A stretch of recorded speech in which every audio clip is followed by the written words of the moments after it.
They said it couldn't be built.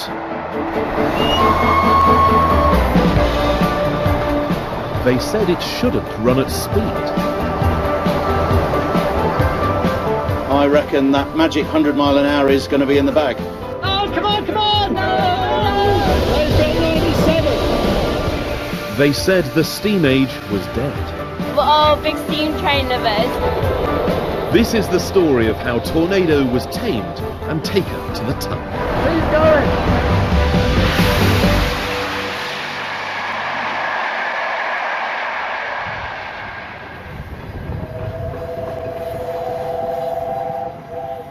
A steam locomotive on a mission. Tornado, a Peppercorn-class A1 Pacific, arrives in Doncaster. It's a spiritual homecoming. The class was designed in the town. Now it's base camp for a thrilling railway adventure. It's travelled up from London, along with Hugh Parker, one of the team of volunteers who keep it on the rails. If you were sitting where I am, you'd feel the heat coming out of there. Is very hot indeed. Once alight, managing the fire is an essential chore. If the loco's been cold, we light a small warming fire and take as long as we can to bring it round into steam, to allow the boiler to heat evenly. And even off the footplate, there's a need for elbow grease. Cleaning isn't just for cleaning's sake. All the oil and grease from the axle boxes and from the front end has been thrown back over the rods. So again, just checking the centre of the wheel where it joins the axle to make sure that there's no sign of movement here. The pressure is on. Tornado needs to be in the form of its life. We're very confident that this engine will meet the challenge without a problem. 3 days from now, the team will attempt a 100 miles per hour run. No one has driven a steam engine at 100 miles an hour in this country since 1967. We are moving into an environment where we are asking people to do something that they've been trained for but they haven't physically done. It will be a test of man and machine. And while it has all the hallmarks of a thrilling tale from an adventure annual, there is a serious point. Tornado's bread and butter living is made by running excursion trains around the country. Thousands rode behind it when it stormed along the roof of England on the Settle to Carlisle Railway. We have, since the back end of the last century, run steam at 75 miles an hour, but as people will be aware, the rail network has got busier and busier and busier. There are more fast express trains, there are more commuter trains, there are more freight trains. At 75 miles an hour, with the fact that steam doesn't accelerate as fast as a modern electric train, we are starting to run out of places that we can run the loco and to make it commercially viable. It costs hundreds of thousands of pounds to run Tornado every year. It's essential they can please passengers and still fit around other trains. A plan has been devised to prove Tornado can run regularly at up to 90 miles per hour. Starting from Doncaster, the loco will haul a test train up the East Coast Main Line, pausing at York to take on water. Then they'll press on northwards, steadily increasing their top speed to hit 90. Just outside of Newcastle, they'll stop and examine everything, making sure Tornado is running perfectly. After turning round, they'll dash south, with permission to try for 100 miles per hour. This is part of a test to show Tornado is safe, even when exceeding the speed limit.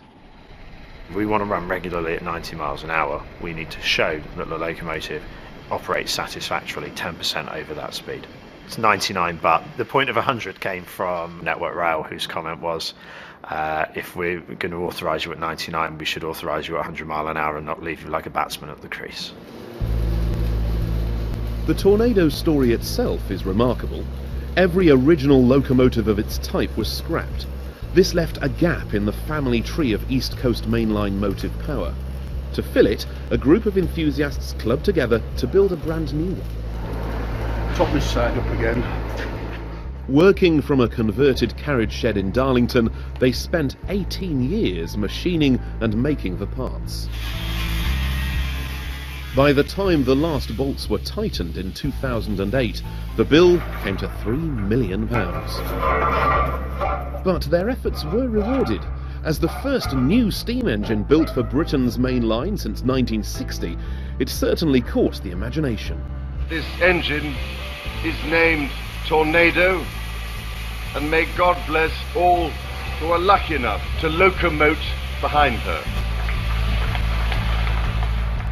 Since then it has become a steam star.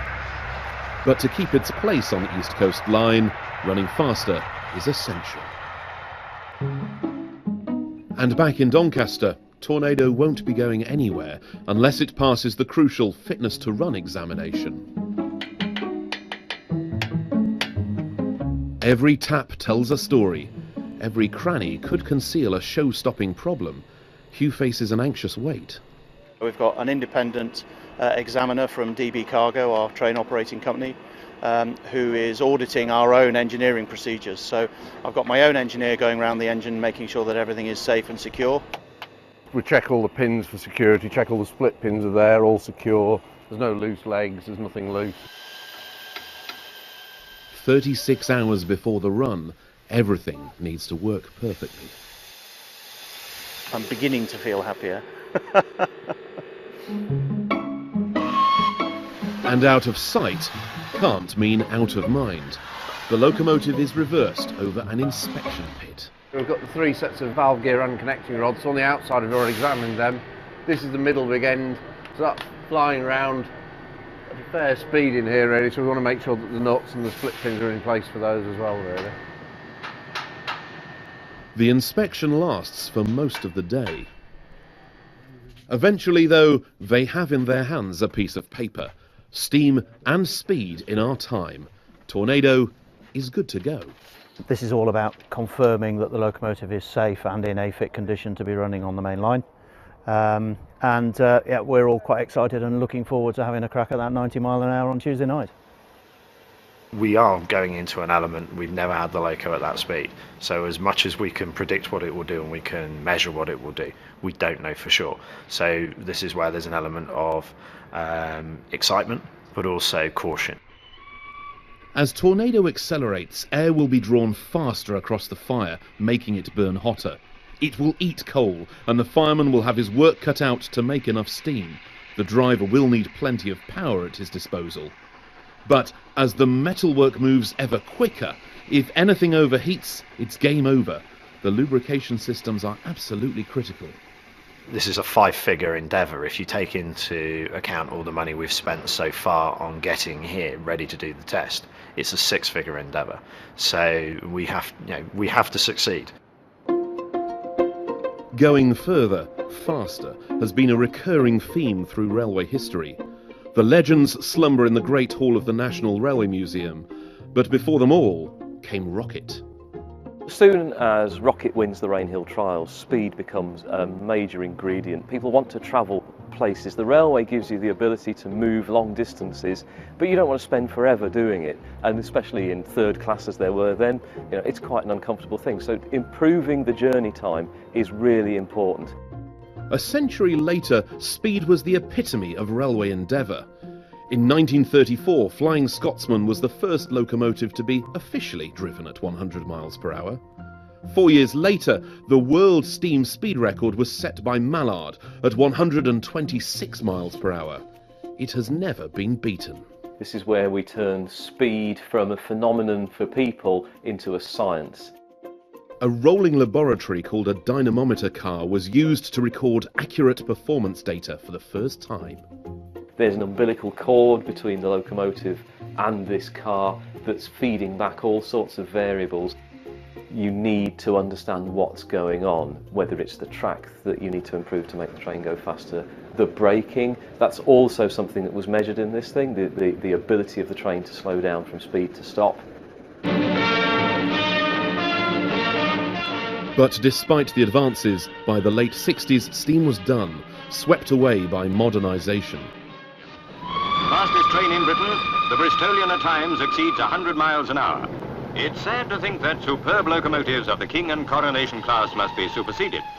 Drivers who know their ways and moods as if the engines lived are loath to bid them goodbye. Southern region in 1967, there were numerous occasions where Bullied Pacifics were clocked at 100 miles an hour plus because they wanted to go out in a blaze of glory, and the timings allowed them to do so. To prove steam can still cut it at speed, the obsession with measuring continues. Tornado is being cabled up like a moon rocket. These are the accelerometers, so that's measuring vertical loads, and that one there is measuring lateral loads. Stability matters. Tornado will naturally move from side to side, but too much, and that's known as rough riding. It might be the track, or it could be a problem with the loco. Meanwhile, the wheels and the rods which connect them will rain force downwards, just like the blow of a huge hammer. We've been able to balance Tornado much more thoroughly than any other steam engine's ever been able to be done. And that means that Tornado at 90 miles an hour produces less hammer blow than an A4, such as world record holder Mallard at 75 miles an hour. But we also have to look at, this is nearly 170 tons of loco. When it arrives onto a bridge, the deflection forces and so on are very important indeed. As the vehicle moves up and down, the accelerometers actually measure the G-forces. So if you get 1G, that's 1G upwards against gravity. So at that point, you're in free space.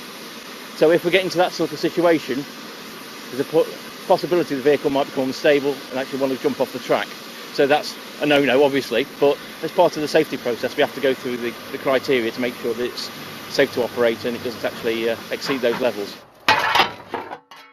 The data gathered on the test might help other steam engines run faster in future too.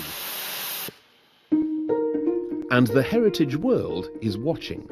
Steam Railway magazine are holding their presses, hoping to be first with history. This is really the big story, isn't it? So we can't really underplay it. Reporter Tony Streeter will join the train, writing his copy on the move. I've written about these things now for the best part of 20 years. Never done anything quite like this. I cannot think of another locomotive anywhere in the world, another steam locomotive anywhere in the world, that will regularly run at 90 miles an hour. Yes, I think it will make it the fastest in the world, at least on a regular basis.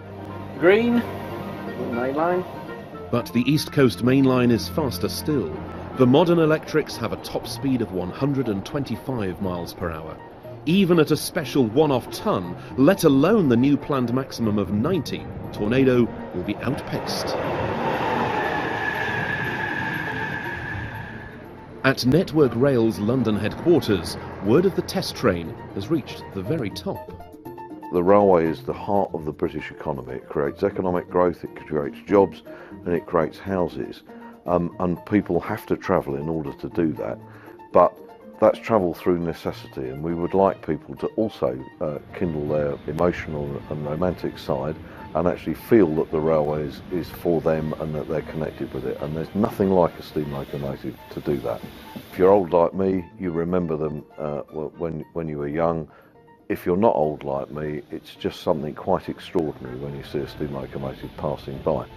At some point, somebody will be driving along on the motorway at 70 miles an hour, and this thing will go tearing past them and leave them for dead. And, you know, what's the average car driver going to think when they see a steam train, of all things, doing a good 20 mile an hour more than they are? That engine's now ready. All the maintenance is done, all the preparation is done. We just need to get out there now. The time has come to hand over the Star Act to the train operating company DB Cargo. The only thing now is waiting for the train crew, and then we go. An experienced footplate crew has been handpicked to meet the challenge. Everything is going much faster, things happen more quickly, so their reactions are probably going to have to be quicker. They're going to have to react to how the engine's performing, what it's demanding of them. The run is taking place at night. The railway isn't as busy then, but it's also been kept a secret, so there isn't a problem with crowds of onlookers. We'll see how we do going north. We might run without the diesel on the back. As the gloom gathers, the whole team comes together for a last briefing. Any questions? Excellent, that is the correct answer. Cheers, guys. Jim, are you all right, matey? Good? You all right? And then the men of the hour arrive, the footplate crew.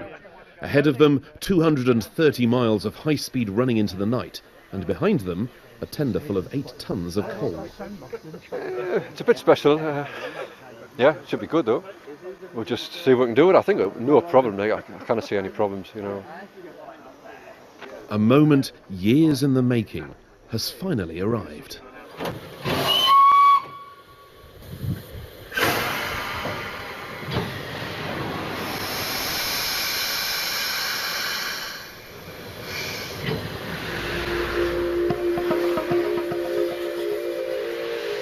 Steam fills Tornado's cylinders. Heads are turned as it drifts through Doncaster Station, and the test begins. The first stage of the journey to York should be routine, but with the data analysts and invited guests on board, who know they're here for something special, it's not long before eyes are on clocks. I use a GPS to tell me how fast we're going. These days, we used to do it by timing the milepost or by counting the rail beats. The numbers are already being crunched. Pretty steady. Before long, York is in sight. The plan is for a quick splash and dash water stop. Word of the run is already out. It's kind of a thing in my family. We're all big steam train lovers, so I've kind of grown up with it since I was little. So any chance to come see it, I hopped in the car and come here as fast as I could. We're taking about 2,500 gallons of water. It should take us about between 5 and 10 minutes, depending on how fast the tanker can fill us. Strive to achieve it in as fast time as we can, really. Hugh is joining the crew on the footplate for the next part of the run. 10 more minutes of water, Lindsay, please. The plan is to take Tornado well above the usual 75 limit. 75 to Skelton, 83, Tolleton Thirsk, 90. Raise in the guard. Ready, right.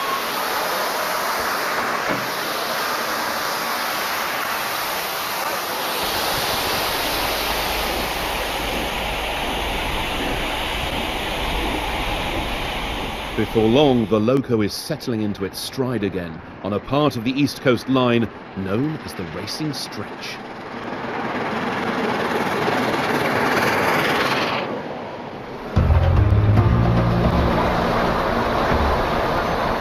Northallerton comes and goes in a blur.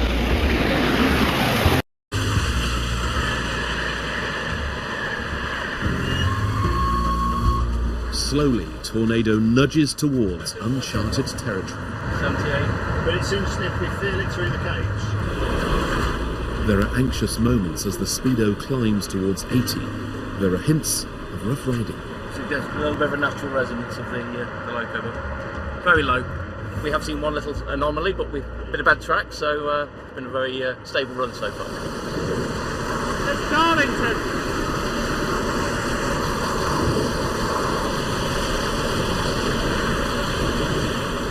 This is the fastest a Peppercorn Pacific has run since the end of steam. On board the train, journalist Tony Streeter is writing up the story. There'll probably be discussions forevermore afterwards about exactly this bit or that bit, but that's a sign, I guess, of the importance that people are placing on what's happening tonight. And there's more to come. As Tornado touches 90, it's been a phenomenal effort for the crew. Back in 2013, a sister engine of world record holder Mallard was allowed to go this fast, but no more. It's a bit early. But as the lights of Durham come into view, the pace setting is over for now. A few miles from here, Tornado will turn off the main line into a depot just outside of Newcastle for a thorough inspection.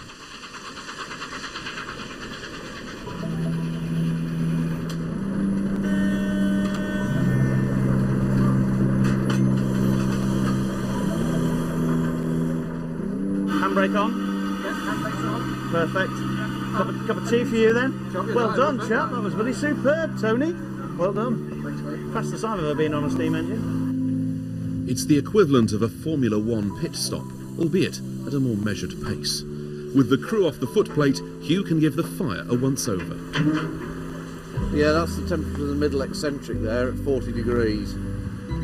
Meanwhile, David Wright is one of the first support crew members on the ground. We're confident with how it runs normally at 75. We know what it does, but 90 is just that little edge more, really.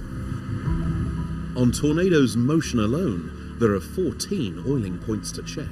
As the bearing's working, it's obviously using oil, and it's trying to draw air in. So in order for it to draw air in, we've basically got a cork with a bamboo cane through the middle. So that then, as it's using oil, air's drawn in, replaces it, therefore don't get a vacuum, therefore it's actually using the oil.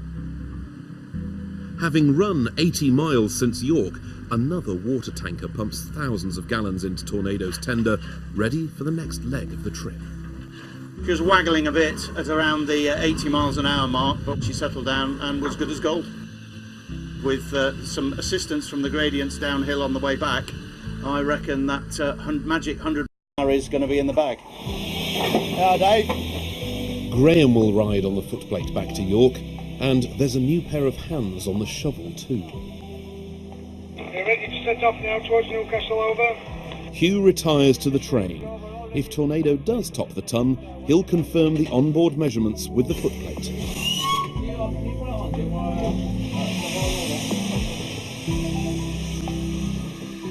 Okay, that's us on our way back into Newcastle.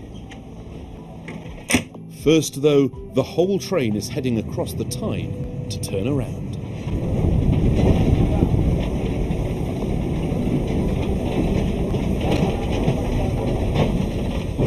It's 2:30 in the morning. Britain's commuters are asleep. We're in a position to head off shortly, and we'll see what the future brings. It's calm and quiet, and it's a professional job. That's the point. We're not playing trains here. Dave, remember there's plenty of downhill out of here, or just blow its head off otherwise. If we can run it well. On the way home, there are 3 places where they can clock 100. But to take Heritage Steam into a new realm, everything has to be in their favour. I've sent a message to the Network Rail Head of Operations North and just said, greens all the way, please.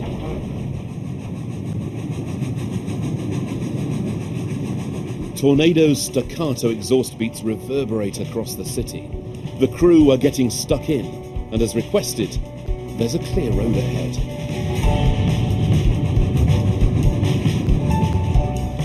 Now everyone on board is watching a speedometer.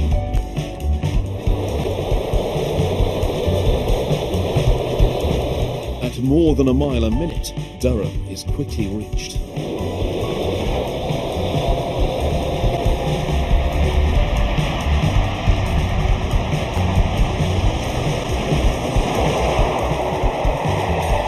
It's going up. 81. More.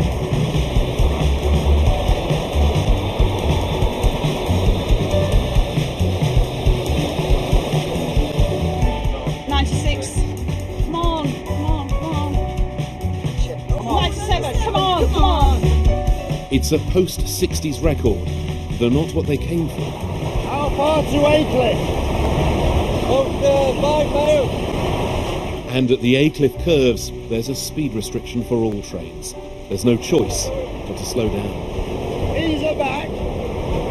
No, don't shut off, just ease her back a bit on here. They're disappointed, but not beaten. We'll bring her around and we'll go again after Aycliffe. We're not very far from Darlington now, so the driver will be mindful of the 90 mile an hour over the voiding line at Darlington Station. Graham joins the firemen in shovelling as they prepare for the next sprint.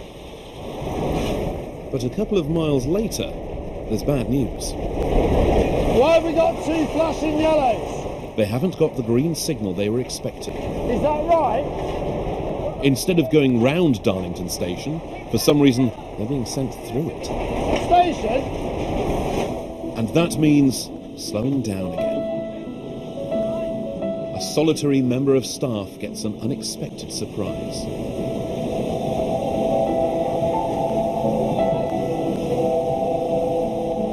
A mournful lament on Tornado's chime whistle. Their second chance at the ton has just disappeared. We'll leave it now.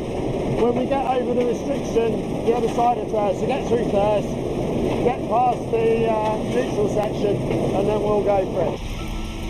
We're now accelerating again. Unfortunately, we have another 75 at North Allerton to obey. The approaching train is not scheduled to stop at this station. Fast train approaching.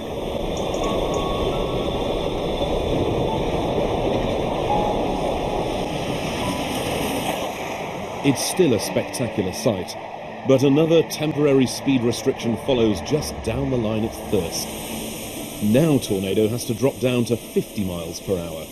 They're running out of track and time. Going through the neutral section. It's all down to the final few miles before York. Yeah. 87, L for 88, 88, 80. Oh, come on.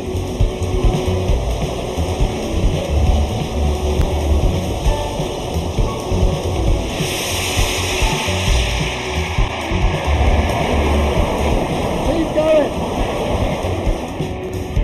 95, 95. Come on, girl, come on. Oh, come on, come on. They've got 97.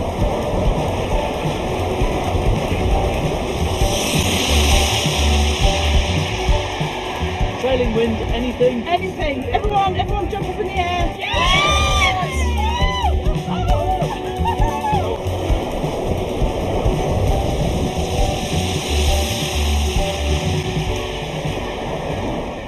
To celebrate the rarest of snaps for the album, a defining moment for Tornado and the crew. They're wonderful people, so they've done us proud. Take her in steady, lad. The water stop at York beckons. I bet he's tired out, ain't you, Steve? Oh, he's been doing a lot of concentrating.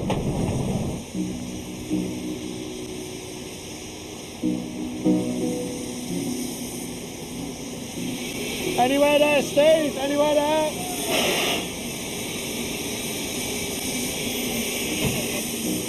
Well done, boys. Don't want to do that again. Well done. I hope you're all right after that. So do I. 100 miles an hour is a big figure to achieve, and it's incredibly symbolic. I think it's a milestone and a real talisman for the future. I asked for a picture of the speedometer when it goes over 100. I think it's a really great thing to do. I would do it again, eh? I don't know if Tornado will do it again, but it's been done anyway, so... Just doing 100 mile an hour for 48 seconds. I think we can say it did 100 mile an hour. When we get it home and it's all in one piece, then we can be proud. From a casual idea to a titan of steam, from 0 to 100, Tornado has quickly garnered accolades. Yes, there is a serious business here, but it's adventure that makes the heart race. There are still plenty of pages of that annual to fill.